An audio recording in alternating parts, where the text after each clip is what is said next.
The American dream. For generations, it was the simplest and safest promise. Hard work buys security, and that security lives within four walls. Look at this family.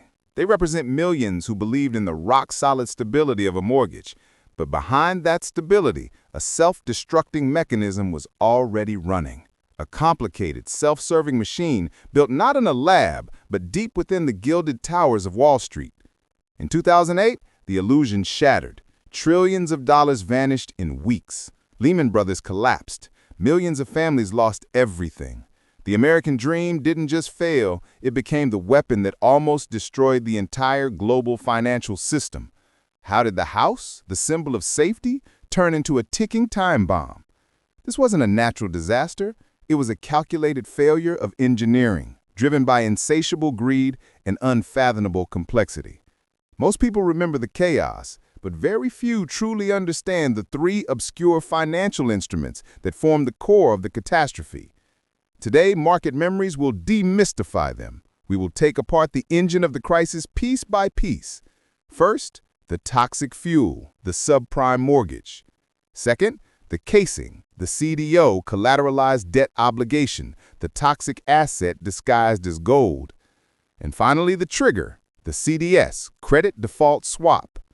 Join us as we reveal how Wall Street built the bomb of 2008, and crucially, why the mechanisms that allow this risk to resurface are still in place today. To understand the bomb, we must first look at its wick, the subprime mortgage. The term itself is designed to sound harmlessly technical, but it represents the first critical moral failure of the system. For generations, a mortgage was a covenant of trust. A bank kept the loan and therefore had every incentive to ensure the borrower could repay it. This created stability. But Wall Street invented a new model, the originate-to-distribute system. The goal was not stability, but speed. Driven by the catastrophic economic delusion that the housing market never falls, a belief bordering on religious zeal, banks saw profit in lending to absolutely everyone. They lowered the standards until they vanished entirely.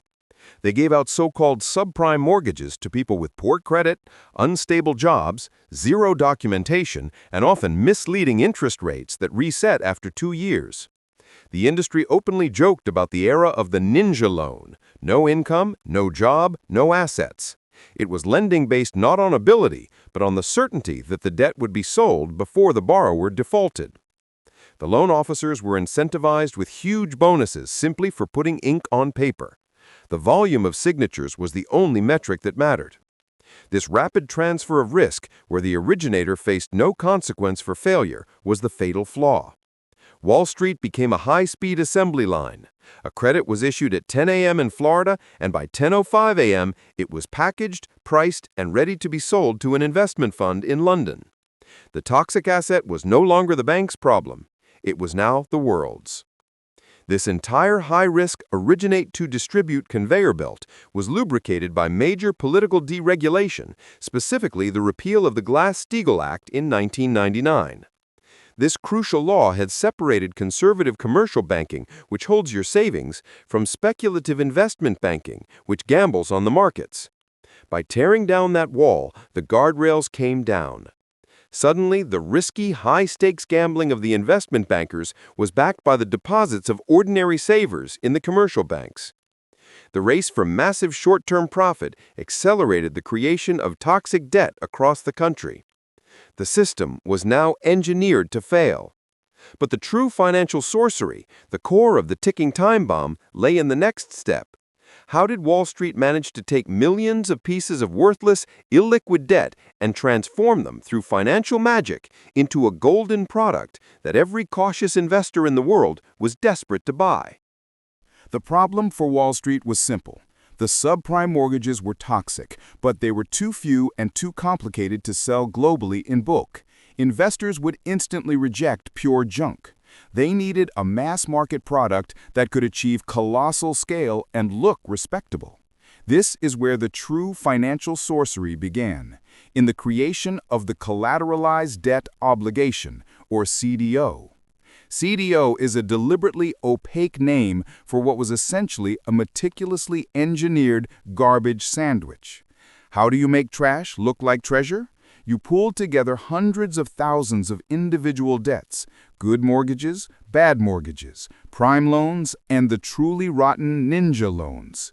You dumped them all into one giant, indistinguishable pool of debt, effectively hiding the few bad apples among the good ones to dilute the toxicity.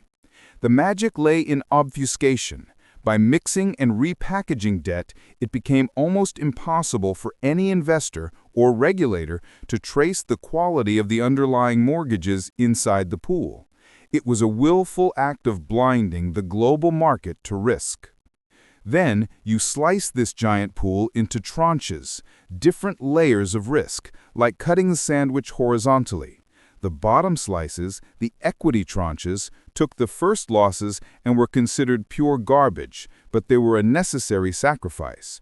The true prize was the top slice, the senior tranche, which was promised the very first repayments. The financial models, based on the deeply flawed assumption that housing prices would never fall nationwide simultaneously, argued that this top tranche was almost impervious to default. This slice, which still contained hidden subprime risk, was marketed to pension funds and banks globally as the safest asset in the world.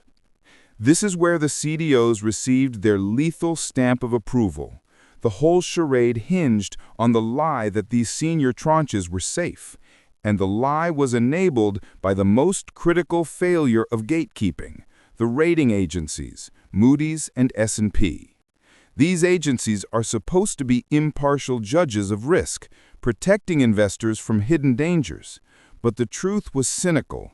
The banks were not just asking for a rating, they were paying the agencies millions of dollars for the service of rating their own highly complex, opaque CDOs. The conflict of interest was absolute. Moody's and S&P found themselves in a frantic competition. If one agency refused to give a CDO a high rating, the bank would simply go to the competitor, who gladly obliged for the enormous fee. This created a perverse incentive to ignore the truth and became a race to the bottom. They rubber-stamped colossal amounts of toxic debt, debt that was barely worth a dime, with the highest safety rating in history, AAA. They were literally selling insurance on a building they knew was already on fire. This created a product so poisonous, yet so universally desirable due to its false rating, that it spread across every major financial institution on Earth. The bomb had been built and successfully disguised as a fortress of safety. But every explosive mechanism needs a trigger. And that trigger was the CDS, a new, unregulated, trillion-dollar market based purely on placing bets on the CDO's failure. The financial world needed a way to bet on or insure against the catastrophic possibility of the CDO garbage sandwich going bad. They found it in the Credit Default Swap, or CDS. CDS is an insurance contract against the failure of a specific asset, in this case the CDOs. But here is the critical, unprecedented difference that turned a financial instrument into a massive betting parlor. You didn't have to own the asset to buy the insurance. This completely inverted the concept of risk management. It was no longer about mitigating existing risk, it was about creating a synthetic market for failure, where the incentive was for the underlying asset to actually default. Think of it this way. CDS allowed you to buy insurance on your neighbor's house even though you didn't own the house and weren't the bank holding the mortgage. This transformed insurance from a mechanism for risk transfer into a mechanism for pure speculation, where the buyer of the CDS had every reason to root for the house to burn down. For every $1 of original toxic debt, there were now dozens of dollars placed in CDS bets. The market for CDS quickly ballooned to an estimated $62 trillion in notional value, an amount far exceeding the value of the entire global housing market. This exponential multiplication of risk across the system meant that when the few subprime mortgages at the bottom started to fail, the entire interconnected structure would collapse instantly. The potential losses were no longer contained to the original asset, they were amplified across the world. The biggest seller of these unregulated contracts, the entity holding the vast majority of all global bets, was the insurance giant AIG. AIG had a AAA credit rating and enjoyed immense public trust. They were selling trillions of dollars in CDS without setting aside nearly enough capital to cover the potential losses. AIG effectively assumed the risk of the entire global housing market. Their executives, in a catastrophic display of hubris, assumed the housing market would hold forever, making their CDS revenue appear as pure, easy profit. They took no collateral, a staggering oversight.